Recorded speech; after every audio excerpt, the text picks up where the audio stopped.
Dreams of my husband. Each night I sleep next to a man whose dreams turn in an alphabet older than ours. Once he woke me, tracing letters down my spine, as if my body would translate. Covered with fine white linen, the walls of the largest room of a house seemed to pass into a white night. Plush cream carpet breathes beneath his steps. He sets a large white canvas on the easel, closes his eyes, and breathes in expanse. He paints because he's hired to paint. Figures distilled into lines of energy for the eastern wall.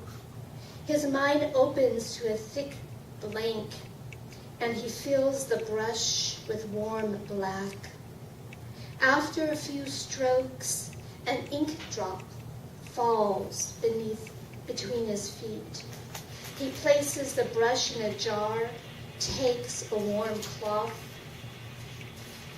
But when he wipes, dots appear more and more. They shimmy across the carpet and up the western wall, each one a four-cornered letter of an alphabet he'll never understand. The first time we made love, I stared into his eyes, and he stared back for hours. But when I asked him about the syntax of his drawings, his eyes turned. In the studio, artists work on large, hard-edged paintings, but on pocket-sized paper, he abstracts my curves into letters beyond cursive, now in his own language. The talk turns to a vote cast in the general election to allow artists to watch state-assisted suicides. No one else, not even journalists, can make so much of death. But no one else needs to, some argued. Yet the doors are still closed. Legislators cannot agree on the words to determine who is an artist. The last time we made love, still unmarried, his hands passed over the familiar curves, then slipped. Sandstone crumbles each time he grasps the stone wall to pull himself up. So he dreams my arms into vines, fingers into tendrils that wrap around his arms and lift him to a cliff. He shimmies into a sun-warmed spot where he plays 20 questions with a lizard in a language that still escapes him. Animal, vegetable, or mineral? No, to know when a drawing or a life has come to its end. His guesses become lodged between stones and can't get free.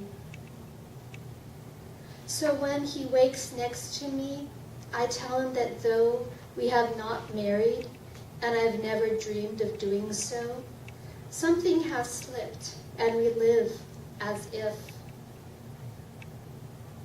On weekends, we sit in front of a house where we now live. It's rumored to have many stories, but no floors on which to stand.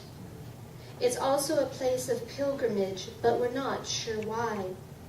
People come with long strings the length of many questions and ask silently to wind their sorrows around tree-tall spools in the yard. We check them for suicide pacts, which we never find, and show them the way back through the vines.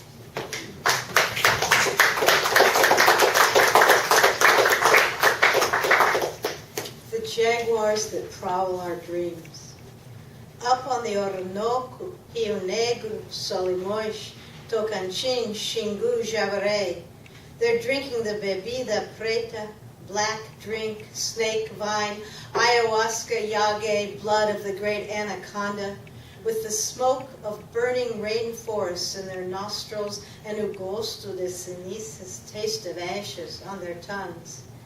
Ela se está comendo. They're eating purple snails, powdered viper venom, largatas esmagadas, flowers that dye their lips the color of blood, singing of cities of blue glass and the jaguars that prowl our dreams. Ukin mice, what else are they seeing? Ukin mice, what else do they know? They're not saying, they're not telling. They're calling on the ghost tribes instead. Ghosts the Tupanimba, Tupanking, Amare, lost upriver, forever lost in the burning world.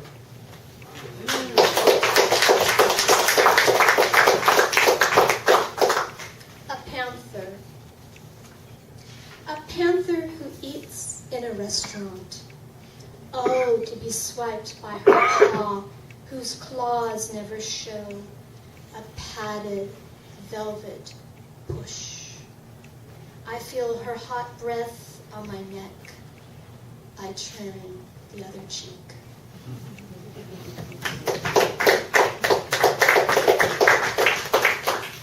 Inquisition. You ask me how I am, pecking like a yellow-tailed cuckoo at the thin shield of green heat that protects me from a sky that can be shredded like paper. In this land, God is a poisonous spider the size of a shoe, a lash of fire ants, a snake with hinged fangs.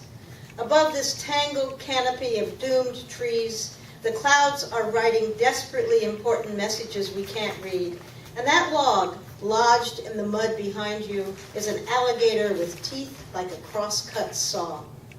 Do not ask me how I am. Do not ask me if we will survive. There are so many ways to die here, I've lost track.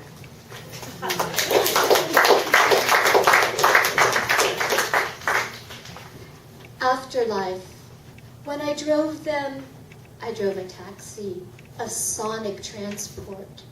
People's riding across waters, a petrol ferry from your side to this other we imagined.